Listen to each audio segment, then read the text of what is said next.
بسم اللہ الرحمن الرحیم۔ السلام علیکہ یا صاحب العصر والزمان۔ سورہ مومنون آیت 102۔ پس جن کے اعمال کا وزن ہلکا ہوگا کا معنی کیا ہے؟ امام علیہ السلام نے فرمایا یعنی ہر وہ شخص جس کا عمل نیکیوں کے باعث اچھا اور بہتر ہوگا۔ بحار الانوار جلد 1 صفحہ 186۔ آیت کلا سوف تعلمون ثم کلا سوف تعلمون کی تفسیر کیا ہے؟ عمر بن عبدالعزیز نے عبداللہ بن نجی سے روایت کی ہے کہ میں نے حضرت امام جعفر صادق علیہ السلام کی خدمت میں عرض کیا، خداوند متعال کے فرمان کلا سوف تعلمون ثم کلا سوف تعلمون، سورہ تکاثر آیت 3-4۔ ایسا نہیں ہے جسے تم سمجھتے ہو، ہاں بہت جلدی سمجھ لو گے، پھر ایسا نہیں ہے کہ جیسے تم سمجھتے ہو، بہت جلد جان جاؤ گے کی تفسیر کیا ہے اور اس جملے کا تکرار کیوں ہے؟ امام علیہ السلام نے فرمایا یعنی ایک دفعہ اسے اس دنیا میں کہا جائے گا اور ایک دفعہ روز قیامت کہا جائے گا۔ بحار الانوار جلد 53 صفحہ 120 حدیث 156۔ صراط کیا ہے؟ مفضل بن عمر کہتے ہیں کہ حضرت امام جعفر صادق علیہ السلام سے صراط کے بارے میں سوال ہوا تو امام علیہ السلام نے فرمایا صراط وہی راستہ ہے جو خداوند متعال کی شناخت و معرفت کی جانب جاتا ہے، اور وہ 2 صراط اور راستے ہیں، ایک صراط دنیا میں ہے اور دوسرا آخرت میں ہے۔ وہ صراط جو دنیا میں ہے وہ امام علیہ السلام ہے جس کی اطاعت واجب ہے، جو کوئی اسے دنیا میں پہچانے اور اس کی اقتداء کرے تو وہ آخرت اس صراط سے کہ جو جہنم پر پل ہے آرام سے گزر جائے گا، اور جو کوئی اسے دنیا میں نہ پہچانے تو پلے صراط پر اس کے پاؤں لڑکھڑا جائیں گے اور وہ جہنم میں گر جائے گا۔ بحار الانوار جلد 8 صفحہ 66 حدیث 3۔ کیا مومن شفاعت کا محتاج ہے؟ عبید بن زرارہ کہتے ہیں کہ حضرت امام جعفر صادق علیہ السلام سے مومن کے بارے میں سوال کیا گیا کہ کیا مومن کے لیے کسی شفاعت کی ضرورت ہے؟ امام علیہ السلام نے فرمایا ہاں ضرورت ہے۔ وہاں پر موجود لوگوں میں سے ایک نے عرض کیا کیا اس دن مومن رسول خدا صلی اللہ علیہ وسلم کی شفاعت کا محتاج ہوگا؟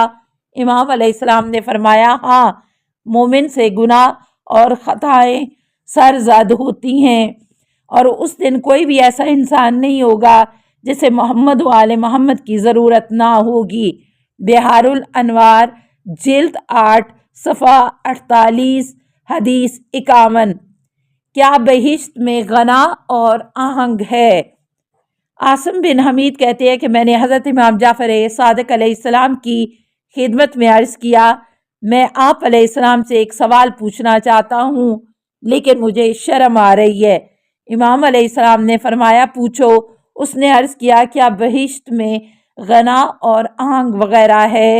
امام علیہ السلام نے فرمایا بہشت میں ایک درخت ہے کہ خداوند متعال اس بہشت کی ہواؤں کو حکم دے گا کہ اس درخت کو ہلائیں، اس سے ایسی خوبصورت آوازیں نکلیں گی کہ مخلوق نے ویسی آوازیں نہیں سنی ہوں گی۔ اس کے بعد امام علیہ السلام نے فرمایا یہ اس کے لیے جزا ہے کہ جس نے دنیا میں غنا کو سننے سے پرہیز کیا ہوگا۔ بحار الانوار جلد 8 صفحہ 127 حدیث 27۔ بہشتی پھل کھائے جانے کے بعد کیسے اپنی پہلی حالت کی طرف لوٹیں گے؟ ہشام بن حکم کہتے ہیں کہ زندیق نے حضرت امام جعفر صادق علیہ السلام سے سوال کیا کس بنا پر؟ کہتے ہیں کہ اہل بہشت جو پھل کھائیں گے وہ پھل دوبارہ اپنی پہلی حالت کی طرف لوٹ جائیں گے۔ امام علیہ السلام نے فرمایا ہاں، یہ چراغ کی مانند ہیں کہ آگ کا طلبگار آگ سے روشنی کرتا ہے لیکن اس کے نور اور روشنی میں ذرا برابر کمی واقع نہیں ہوتی یہاں تک کہ اس سے دنیا روشنیوں سے بھر جائے۔ زندیق نے کہا وہ جنت میں کھائیں پیئیں گے، اور آپ علیہ السلام کا دعویٰ ہے کہ انہیں قضائے حاجت نہیں ہوگی۔ امام علیہ السلام نے فرمایا ہاں، چونکہ ان کی غذا نرم ہے اس لیے وہ بوجھل نہیں ہوتی، بلکہ وہ جسموں سے پسینے کی صورت میں نکل جائے گی۔ بہار الانوار جلد 10 صفحہ 186۔ بہشتی عورتیں کس طرح ہم بستری کرنے کے بعد بھی ہر دفعہ باکرا ہوں گی؟ زندیق نے کہا حوریں کس طرح ہم بستری کے بعد ہر دفعہ باکرا ہو جائیں گی؟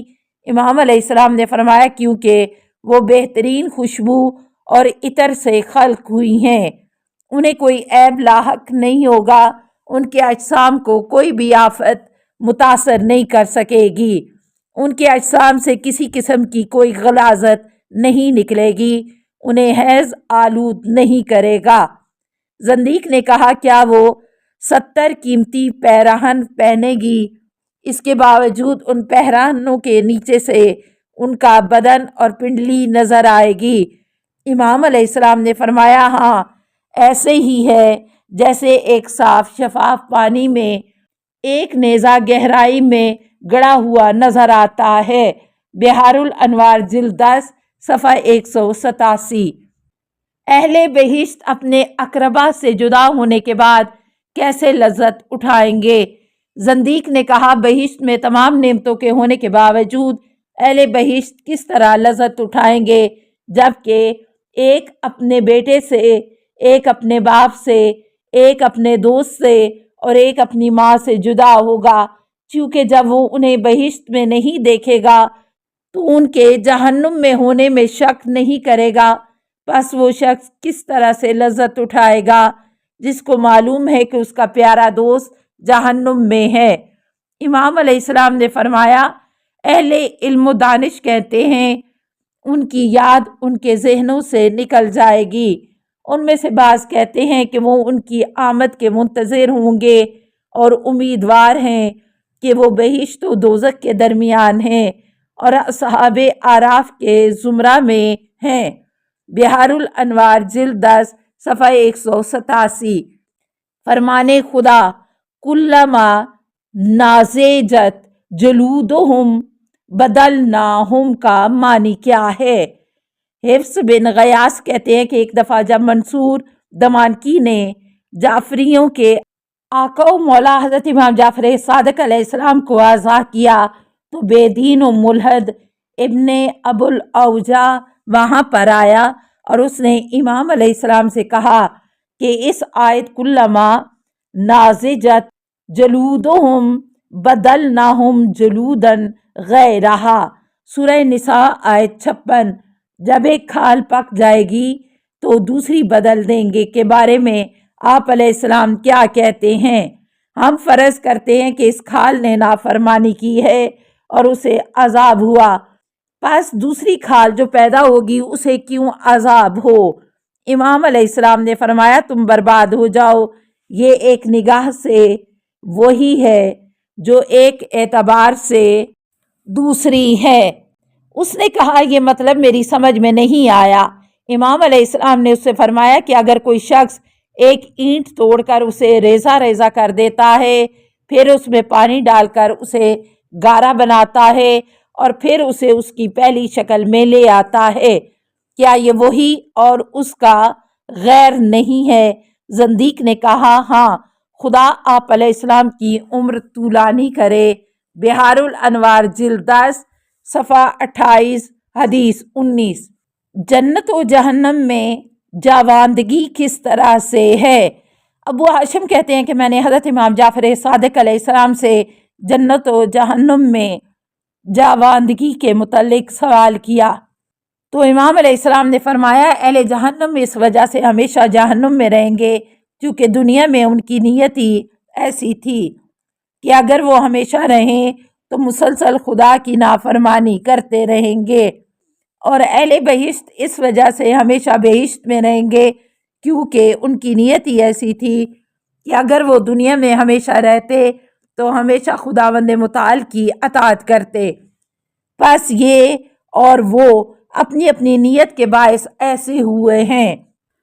السلام علیکم یا صاحب العصر والزمان، الامان الامان الامان من فتن الزمان، السلام علیکہ یا خلیفۃ الرحمن، السلام علیکہ یا امام الانس والجان، السلام علیکہ یا مظہر الایمان، السلام علیکہ یا شریک القرآن، السلام علیکہ یا قاطع البرہان، السلام علیکہ یا امام زماننا، ھذا اجل اللہ فرجک وسہل اللہ مخرجک وظہورک، السلام علیکہ ورحمۃ اللہ۔